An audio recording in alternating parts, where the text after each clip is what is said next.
இந்த விடயத்தின் முதற் பகுதியில் அம்பேத்கர் பிராமண சிந்தனைகளையே கொண்டிருந்தார் என்பதற்கு பல ஆதாரங்கள் கொடுத்தோம். அதற்கான காரணம் என்ன? பிராமணர்கள் அவரை அவரது பள்ளி பருவத்திலிருந்தே எதிர்காலத்தை கருத்தில் கொண்டு திட்டமிட்டு வளர்த்து வந்துள்ளனர் என்பதுதான். இதற்கான அசைக்க முடியாத ஆதாரம்தான் இவருக்கு இவரது பள்ளி ஆசிரியர் கொடுத்த அம்பேத்கர் என்ற பட்டப்பெயர். இவரது பட்டத்தை மாற்றிய அந்த பள்ளி ஆசிரியர் கிருஷ்ணாஜி கேசவ் அம்பேத்கர் என்ற யூத பிராமணர்தான்.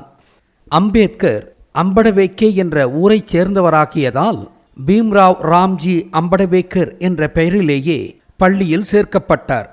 இவருக்கு கொடுக்கப்பட்ட அம்பேத்கர் என்ற பிராமண பட்டம் இவர் ஏன் பிராமண சிந்தனைகளையே தாங்கி வாழ்ந்தார் என்பதற்கு மட்டும் ஆதாரமாக இல்லை. அம்பேத்கர் என்ற இந்த பெயர் சொல்லும் இன்னும் ஒரு ரகசியம் என்னவென்றால், இவரை பள்ளிக்காலத்திலிருந்தே பிராமணர்கள் எதிர்கால இந்தியாவின் நவீன பரசுராமனாகவும் திட்டமிட்டு வளர்த்து வந்துள்ளார்கள் என்ற உண்மைதான். அவர் எப்படி 20ஆம் நூற்றாண்டின் பரசுராமனானார் என்றுதானே கேட்கின்றீர்கள்?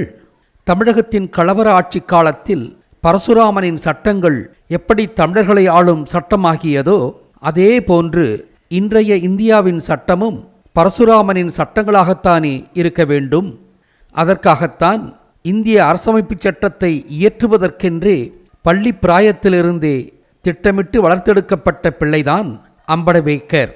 அவரை வெளிநாடு அனுப்பி சட்டம் பயில வைத்ததும் அந்த திட்டத்தின்படித்தான். இப்படி ஒரு திட்டம் இல்லையெனில் தாழ்த்தப்பட்ட வகுப்பைச் சேர்ந்த ஒரு நபர் அன்றே அமெரிக்கா மற்றும் இங்கிலாந்து சென்று படிக்க முடியுமா? முனைவர் பட்டங்கள் தான் பெறவும் முடியுமா? எவ்வளவு ஆழமான சதி பார்த்தீர்களா? இவரது அம்பேத்கர் என்ற பெயர் பரசுராமனைத்தான் குறிக்கிறது. அம்பை குறிக்கும் அம்பி என்ற சொல் பரசுராமனை குறிக்கும் என்பதில் ஐயமில்லை அல்லவா? அந்நியன் படத்திலும் 3 ஆளுமைகளாக சித்தரிக்கப்படும் அம்பி பரசுராமனைத்தானே குறிக்கிறான். கன்னட பிராமண சங்கர் சொன்னால் தப்பாகவா இருக்கப் போகிறது? ஆக எதிரியின் உடலில் அம்பை ஏற்றும் கரம் என்ற பொருளில்தான் அம்பேத்கர் என்ற சொல் உருவாக்கப்பட்டது. உடனே அறிவிலிகள் சிலர் எல்லா சொல்லையும் தமிழாக பார்ப்பது நகைப்புக்குரியது என்று சொல்லி மகிழ்வர். உலகின் ஆதி மொழி முதல் மொழி தமிழ் என்பது மட்டுமல்ல, 3ஆம் நூற்றாண்டில் அகில இந்தியாவின் மொழியும் தமிழ்தான். பிராமணன் எழுதிய புராண இதிகாசங்களில் வரும் பெயர்கள் அனைத்தும் தமிழ் பெயர்கள்தான் என்ற உண்மையை அந்த அறிவிலிகள் தெரிந்து கொள்ளட்டும். இவற்றிலிருந்து நான் நமது வரலாற்றை கட்டுடைத்தது போல யாரும் கட்டுடைத்துவிடக்கூடாது என்பதால்தான் தமிழை அழிக்க வேண்டும் என்று நெடுங்காலமாக கங்கணங்கட்டி செயல்பட்டான் பிராமணன். சில 100 வருடங்களுக்கு முன்பு மணிப்பிரவாள நடையை கொண்டு வந்து மலையாளம் போன்ற ஒரு புது மொழியாக தமிழை மாற்ற வந்தவன் மறைமலை அடிகளாரின் தனித்தமிழ் இயக்கத்திடம் தோற்றுப்போனான். ஆக பரசுராமனை போன்று எதிரியின் உடலில் அம்பை ஏத்துபவன்தான் அம்பேத்கர். ஆக நவீனகால பரசுராமனாக வலம் வந்தவர்தான் அம்பேத்கர். அம்பேத்கர் இயற்றியதாக சொல்லப்படும் சட்டமும் உண்மையில் அவர் இயற்றியது அல்லை. அவர் சட்ட வரைவு கமிட்டியின் தலைவராக இருந்தாலும் சட்டத்தை உண்மையில் இயற்றியவர் சர் பெனகல் நரசிங் ராவ் என்ற உடுப்பி பிராமணர்தான். அந்த உண்மையை இந்திய அரசமைப்புச் சட்டத்தை பாராளுமன்றத்தில் சமர்ப்பிக்கும் போது அம்பேத்கர் தனது உரையிலேயே சொல்லிவிட்டார். பெனகல் நரசிங் ராவ் எழுதிய சட்டத்தை ஒவ்வொன்றாக விவாதித்து அவற்றை நல்லது போல ஒப்பனை செய்து சிறிய திருத்தங்களை செய்ய அமைக்கப்பட்டதுதான் சட்ட வரைவு கமிட்டியும் அதற்கான அசெம்பிளியும். இந்த உண்மையை மறைத்துத்தான் ஏதோ அம்பேத்கரே சட்டத்தை இயற்றியது போன்ற ஒரு பிம்பத்தை பிராமணர்கள் திட்டமிட்டு கட்டினர். ஏனென்றால் பிராமணன் எழுதிய சட்டத்தை நாம் ஏற்றுக்கொள்ள மாட்டோம் அல்லவா? அதனால்தான் பிராமணரை எதிர்த்ததாக கட்டமைக்கப்பட்ட ஒரு தலித்தின் பெயரால் இந்திய அரசமைப்பு சட்டம் உருவாக்கப்பட்டது. அவருக்கு அம்பேத்கர் என்ற பட்டம் கொடுக்கப்பட்டதற்கு 2 காரணங்கள் உண்டு. இது ஒரு தலித்துக்கு கொடுக்கப்பட்ட பிராமண பெயராகையால் சட்டத்தை இயற்றியவர் தலித் இல்லை என்பதை இவரது பெயரே மறைமுகமாக சொல்ல வேண்டும். இவர் பீம்ராவ் ராம்ஜி என்பதை அறிந்தவர்கள் சிலர்தான். இவரை அனைவரும் அறிந்தது இவரது அம்பேத்கர் என்ற பிராமண பட்டப்பெயரால் தான். புரிகிறதா? அடுத்து இந்திய சட்டம் பரசுராமனின் பெயரால் ஏற்றப்பட வேண்டும் என்பதால் பரசுராமனை குறிக்கும் அம்பேத்கர் என்ற இந்த பெயர் சட்டத்தை இயற்றப்போகும் இவருக்கு இவரது பள்ளி பிராயத்திலேயே சூட்டப்பட்டது. ஆக அம்படவேக்கர் பரசுராமனான கதை இதுதான். பரசுராமன் அன்று நம்மை மொத்தமும் நாசப்படுத்தினான் அல்லவா? நவீன இந்தியாவை நாசப்படுத்தியதும் இந்திய அரசமைப்பு சட்டம்தானே. இந்திய சட்டங்கள் வெள்ளையனின் சட்டங்களை அடியொற்றியும் திட்டமிட்ட ஓட்டைகளை கொண்டும் யூதச்சார்பு கொண்டதாகவும் உள்ளது ஏன் என்று இப்போது புரிகிறதா? ஆக அம்பேத்கர் அம்படவேக்கராக வாழாமல் ஏன் பரசுராமனாகவே வாழ்ந்தார் என்பதும் இப்போது புரிகிறதா? ஒரு தலித்தின் தலைமையில் இயற்றப்பட்ட இந்திய அரசமைப்பு சட்டம் ஏன் இப்படி இந்திய மக்களுக்கு அந்நியமான ஒன்றாக உண்டானது என்பதற்கு காரணம் இவர் பரசுராமனாகவே வளர்க்கப்பட்டார் என்பது மட்டுமல்ல, இவரது இரண்டாம் மனைவியும் ஒரு பிராமண பெண் என்பதும் தான். அம்பேத்கரின் முதல் மனைவி நோய்வாய்ப்பட்டு 1935 இறந்து போகிறார். அதைத் தொடர்ந்து 12 ஆண்டுகள் அம்பேத்கர் மறுமணம் செய்து கொள்ளாமல் தனியாகவே தான் வாழ்ந்தார். பிறகு தனது 57ஆம் வயதில் இந்திய அரசமைப்பு சட்டம் இயற்றப்படும் காலத்தில் நீரிழிவு நோய்க்காளாகி டாக்டர் எஸ் மாவலங்கர் ராவ் என்ற பிராமண மருத்துவரிடம் சிகிச்சைக்காக செல்கிறார். பெயர் குறிப்பிடப்படாத இந்த மருத்துவரின் மகள் சாரதா கபீர் என்ற மருத்துவரின் தோழி என்பதால் சாரதா கபீரும் இதே மருத்துவரின் வீட்டிற்கு வந்தபோது அம்பேத்கருக்கு அறிமுகமாகிறார். இது சாரதா கபீருக்கும் அம்பேத்கருக்கும் இடையில் நட்பாக உருக்கொள்கிறது. அதைத் தொடர்ந்து மருத்துவர் சாரதா கபீர் அம்பேத்கருக்கு பணிவிடை செய்ய வருகிறாள். பிறகு இவர்களுக்குள் காதல் உண்டாகி இவர்கள் திருமணம் செய்து கொண்டனர். பிராமணருக்கு எதிராக அரசியல் செய்த அம்பேத்கர் எப்படி ஒரு பிராமண பெண்ணை திருமணம் செய்து கொள்ள முடியும்? சங்கடமான கேள்விதானே. யூதர்கள்தான் மண்ணுலக கடவுள் ஆயிற்றே, அவர்கள் நினைத்ததெல்லாம் நடக்கும். இந்த கல்யாணம் நடந்த சூழ்நிலையை நீங்கள் எண்ணி பார்த்தால் எல்லாமும் உங்களுக்கு புரியும். அதாவது இந்திய அரசமைப்பு சட்ட வடிவமைப்பு குழு அம்பேத்கர் தலைமையில் செயல்படத் தொடங்கியது 1947ஆம் ஆண்டு அக்டோபர் மாத இறுதியில். அம்பேத்கர் பிராமண பெண்ணை திருமணம் செய்தது 1948ஆம் ஆண்டு ஏப்ரல் மாத நடுவில். அரசமைப்பு சட்ட வடிவமைப்பு குழு தனது பணியை முடித்து அரசிடம் ஒப்படைத்தது எப்போது தெரியுமா? 1949ஆம் ஆண்டு நவம்பர் மாதம் 26ஆம் தேதி. அதாவது அரசமைப்பு சட்டம் வடிவமைக்கப்பட்ட காலமான 25 மாதங்களில் 18 மாதங்கள் அம்பேத்கரின் பிராமண மனைவி அவருக்கு பணிவிடை செய்துள்ளார். இப்போது புரிகிறதா இவருக்கு ஏன் இரண்டாம் திருமணம் நடந்தது என்று? அவரது பிராமண மனைவி அவருக்கு நன்றாக பணிவிடை செய்ததால்தான் காஷ்மீருக்கு சிறப்பு அந்தஸ்து கொடுப்பதை அம்பேத்கரால் ஏற்றுக்கொள்ள முடியவில்லை. கவர்னருக்கு சட்டமன்றத்திற்கு மேலான வீட்டோ அதிகாரம் வேண்டும் என்று அம்பேத்கர் விரும்பியதும் இதனால்தான். இவை நிறைவேறாததால்தான் அரசமைப்பு சட்டத்தையே கொளுத்துவேன் என்றார். அதுவும் பிராமணன் சொல்லி இவர் செய்த டிராமா தான். அம்பேத்கருக்கு இரண்டாம் திருமணம் நிகழ்ந்தது அவரது 57வது வயதில். இந்திய சட்டம் இயற்றி முடிக்கப்பட்டது இவரது 58வது வயதில். அதன் பிறகு அவர் தனது 63ஆம் வயதில் காலமானார். இவரது மனைவியான சாரதா கபீர் ஒரு பிராமண பெண் என்பதாலும் அம்பேத்கர் தலித்துகளை புத்த மதத்திற்கு மதமாற்றம் செய்யும் சமயத்தில் மரணமடைந்ததாலும் அம்பேத்கரின் மரணம் இயற்கை மரணம் அல்ல, அது அவர் மனைவி செய்த கொலை என்று தலித்துகள் கடுமையான குற்றம் சுமற்றினர். அசோக விஜயதசமி நாளாகிய அக்டோபர் 14, 1956 அம்பேத்கர் தனது பிராமண மனைவியோடும் 5 லட்சம் தலித்துகளோடும் புத்த மதத்திற்கு மாறினார். அன்றைய தேதியில் அவரது உருவத்தை பாருங்கள், சிறப்பாகவே காட்சியளிக்கிறார் அல்லவா? அதன் பிறகு டிசம்பர் 6 அன்று அம்பேத்கர் மரணமடைகிறார். அதாவது தான் பௌத்தத்திற்கு மாறிய நாளிலிருந்து 52ஆம் நாளான டிசம்பர் 6 காலமானார். சாரதா மீது கொலை குற்றச்சாட்டு வைக்கப்பட்டதால் ஜவஹர்லால் நேரு 1 மெம்பர் கமிஷன் அமைத்து அது கொலை அல்ல, இயற்கை மரணம்தான் என்று நிறுவினார். இந்தியாவில் அமைக்கப்பட்ட முதல் ஒன் மெம்பர் கமிஷன் இதுதான். அப்படியானால் அம்பேத்கரின் மரணம் இயற்கையானதா இல்லை கொலையா? யூதர்கள் தாங்கள் செய்வதற்கெல்லாம் தடயங்கள் விட்டு செல்வார்கள். அந்த தடயங்களும் முன்னறிவிப்புகளாகவே இருக்கும். யூதன் எதையும் சொல்லிவிட்டுத்தானே செய்வான். ஆக அம்பேத்கரை தங்களின் திட்டத்தில் பயன்படுத்தி கொண்டு பிறகு அவரை கொல்லப்போகிறோம் என்பதை யூதன் எப்படி முன்னறிவித்தான் என்று இப்போது பார்ப்போம். திருமணத்திற்கு முன்பாக இவரது மனைவியின் பெயர் சாரதா கபீர் என்பது.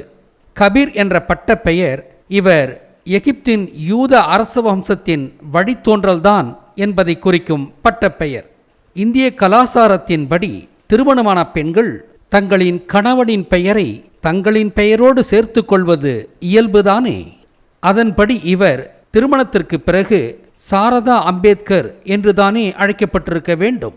ஆனால் திருமணத்திற்கு பிறகு இவர் தனது இயற்பெயரை சவிதா என்றும் தனது முழு பெயராக சவிதா அம்பேத்கர் என்றும் மாற்றிக்கொண்டார். எதற்காக இப்படி தனது பெயரை திருமணத்திற்கு பிறகு சவிதா என்று மாற்றிக்கொள்ள வேண்டும்? சவிதா என்ற பெயரின் பொருளை பார்த்தால் அதற்கு காரணம் புரியும். சாவித்தாள், சாவித்தா, சவிதா. சாவித்தாள் என்றால் சாகடித்தவள், கொலை செய்தவள் என்று பொருள்படுகிறதல்லவா? இதை நான் சொல்கிறேன் என்று கருதாதீர்கள். சவிதா என்றால் காளி என்றுதான் பொருள் என்பதை அவர்களே சொல்கிறார்கள் பாருங்கள்.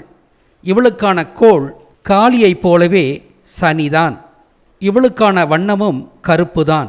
இவளுக்கான உலோகமும் இரும்புதான், அதாவது கொல்லும் ஆயுதம். இவளுக்கான நேரம் இரவு 3 மணி முதல் 5 மணி வரையாம்.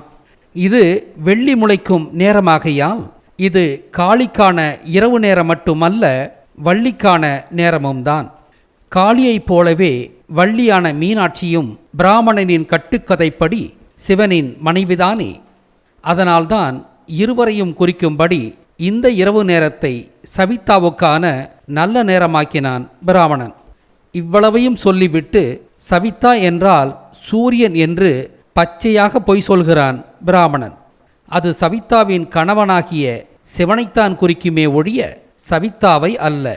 ஆக பிராமணனுக்கு தெரியும் சவிதா என்றால் சனிதான், காளிதான் என்று. சரி, இப்போது அம்பேத்கரின் பிராமண மனைவியின் இயற்பெயர் சாரதா என்றேன் அல்லவா? இது எந்த கடவுளை குறிக்கிறது? சரஸ்வதி என்று அவனே ஐயந்திரிபர சொல்கிறானல்லவா? இவள் திருமணத்திற்கு முன்பு சரஸ்வதியின் பெயரையும் திருமணத்திற்கு பிறகு காளியின் பெயரையும் கொண்டுள்ளாள் என்பது எதை குறிக்கிறது? இவள் அம்பேத்கரை மணந்து தனக்கான காரியத்தை முடித்துக்கொண்டு பிறகு கொலை செய்துவிட வேண்டும் என்ற நோக்கத்தில்தான் திருமணம் செய்கிறாள் என்பதை திருமணத்தின் போதே சொல்லிவிட்டாள். பாவம், அம்படவேக்கருக்கு இதெல்லாம் புரிந்திருக்கவா போகிறது? பொறிக்குள் தீனி வைத்து இழுக்கப்பட்ட எலிதான் அம்படவேக்கர். அந்த தீனி பெண்ணாக இருந்தால் இந்த பொறிக்கு ஹனி ட்ராப் என்று பெயர். ஆக அம்பேத்கர் கொலை செய்யப்பட்டுத்தான் இறந்தார் என்பதற்கு இவரது பிராமண மனைவி இயல்புக்கு மாறாக திருமணத்திற்கு பிறகு தனது இயற்பெயரையே காளியை குறிக்கும்படி சவிதா என்று மாற்றிக்கொண்டதே அசைக்க முடியாத ஆதாரமாக உள்ளதல்லவா?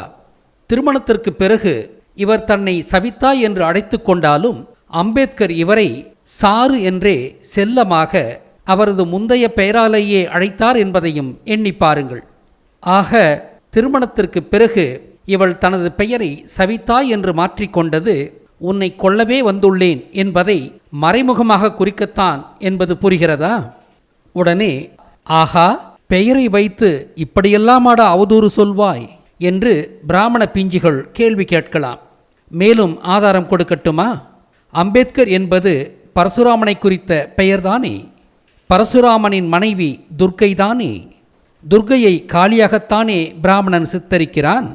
ஆக காளியை குறிக்கும் சவிதா துர்க்கைதானே. மேலும் அம்பேத்கர் பரசுராமன்தான் என்பதற்கு இன்னும் ஒரு அசைக்க முடியாத ஆதாரம்தான் அம்பேத்கர் இறந்த தேதியும் பரசுராமன் இறந்த தேதியும் ஒன்றாகவே இருப்பது. ஆச்சரியமாக உள்ளதா? பரசுராமனை குறிக்கும் அம்பேத்கராகிய அம்படவேக்கர் பரசுராமன் இறந்த நாளாகிய அதே டிசம்பர் 6 கொல்லப்பட்டார். ஆக அம்பேத்கர் பரசுராமனின் பாத்திரத்தை ஏற்றுத்தான் வாழ்ந்தார் என்பது புரிந்துவிட்டதா? பெயரும் பரசுராமனை குறித்த பெயர், மனைவியின் பெயரும் துர்க்கையை குறிக்கும் சவிதா. இறந்த தினமும் பரசுராமன் இறந்த தினமே என்று எதேச்சையாக நிகழ வாய்ப்பே இல்லையல்லவா? ஆக அம்பேத்கர் கொல்லப்பட்டார் என்பதற்கு இது அசைக்க முடியாத ஆதாரம் அல்லவா? சரி, இவர் எப்படி மகிஷாசூரனானார்? இந்திய அரசமைப்பு சட்டம் இயற்றும் வரைதான் அம்பேத்கர் பரசுராமனின் பாத்திரத்தை ஏற்றார். பரசுராமன் தானே இந்திய அரசமைப்பு சட்டத்தை இயற்ற வேண்டும். பரசுராமனின் மனைவிதானே துர்க்கை எனும் சவிதா. ஆக துர்க்கையின் ஆத்மார்த்த துணையுடன் பரசுராமனாகிய அம்பேத்கர் இந்திய சட்டத்தை வடிவமைத்து சமர்ப்பித்தும் விட்டார். அவருக்கு பணிக்கப்பட்ட வேலை முடிந்ததல்லவா? இனிமேல் அம்படவேக்கரின் சேவை யூத பிராமணனுக்கு தேவையில்லை. அதனால் பிராமண திட்டத்தில் அம்பேத்கர் மீண்டும் அம்படவேக்கர் ஆனார். இவர் தற்போது வாழ்ந்த இடமும் மும்பை அல்லவா? அது மகிஷாசூரன் வாழ்ந்த மேற்கு தொடர்ச்சி மலைப்பகுதியல்லவா? ஆக பிராமண திட்டப்படி அம்பேத்கர் அம்படவேக்கராக மட்டுமல்ல, அவர் மகிஷாசூரனாகவும் உருமாறுகிறார். ஏனென்றால் பரசுராமனின் மனைவியான துர்க்கை மகிஷாசூரனின் காதலியாகி அவனோடு 9 நாட்கள் வாழ்ந்துதானே அவனை 10வது நாளில் கொல்கிறாள். மேலும் பரசுராமனை கொன்றது துர்க்கை அல்லவே. அதனால்தான் அம்படவேக்கர் மகிஷாசூரனானார். நீங்கள் கேட்கலாம், பிராமணனுக்காக வாழ்ந்த இவரை கொல்லாமல் விட்டிருக்கலாமே என்று. ஆனால் பரசுராமனும் கொல்லப்பட்டு தானே இறந்தான். அந்த வரலாற்றையும் தக்க வைக்க வேண்டுமல்லவா? எனவே அம்பேத்கரை கொல்லவும் வேண்டும். ஆனால் கொல்பவர் சவிதா என்ற துர்க்கையாகியதால் அவர் பரசுராமனாகவும் இருக்கக்கூடாது என்பதால் அவர் அம்படவேக்கராகி மகிஷாசூரனும் ஆகிறார். மகிஷாசூரனை துர்க்கை கொன்றாளல்லவா? இப்போது புரிகிறதா இந்த மனநோயாளிகளின் தெளிவான திட்டம்? மருத்துவச்சியான சவிதா அவரை ஊசி என்ற ஆயுதத்தால் தானே குத்தி கொன்றிருக்க வேண்டும். ஊசி என்றவுடன் இன்னும் ஒரு ஞாபகமும் வருகிறது. இப்போது நடப்பது 2ஆம் கலவர யுத்தம் தானே. எல்லாமும் புரிகிறதா? மகிஷாசூரன் கொல்லப்பட்டது 10ஆம் தேதியில்தான். அதுவே விஜயதசமி எனப்படுகிறது. 1956 விஜயதசமியில், அதாவது அசோக விஜயதசமியில்தான் அம்பேத்கர் பௌத்தம் தழுவுகிறார். இது என்ன வேடிக்கை! புத்த பூர்ணிமா போன்ற ஒரு பௌத்த நல்ல நாளில்தானே அவர் மதம் மாறியிருக்க வேண்டும். இந்து மதம் வேண்டாம் என்று பௌத்தம் தழுவும் ஒருவர் இந்துக்களின் பண்டிகை நாளான விஜயதசமியில் ஏன் பௌத்தம் தழுவ வேண்டும்? அம்பேத்கரே இந்த கேள்வியை கேட்டிருப்பார் அல்லவா? அதற்காக அவர் ஏமாற்றச் சொன்ன பொய்தான் அசோக விஜயதசமி என்பது. அதாவது அசோகர் விஜயதசமியில்தான் பௌத்தம் தழுவினாராம். இது எவ்வளவு பெரிய பித்தலாட்டம் தெரியுமா? அசோகர் பௌத்தம் தழுவியதாக சொல்லப்படுவது கிமு 3ஆம் நூற்றாண்டு. மகிஷாசூரன் கொல்லப்பட்ட விஜயதசமி நிகழ்ந்ததோ கிபி 3ஆம் நூற்றாண்டு. பிறகு எப்படி அசோகன் விஜயதசமியில் பௌத்தம் தழுவி இருக்க முடியும்? ஆக அம்பேத்கரை ஏமாற்றச் சொன்ன பொய்தான் அசோக விஜயதசமி என்பது புரிகிறதா?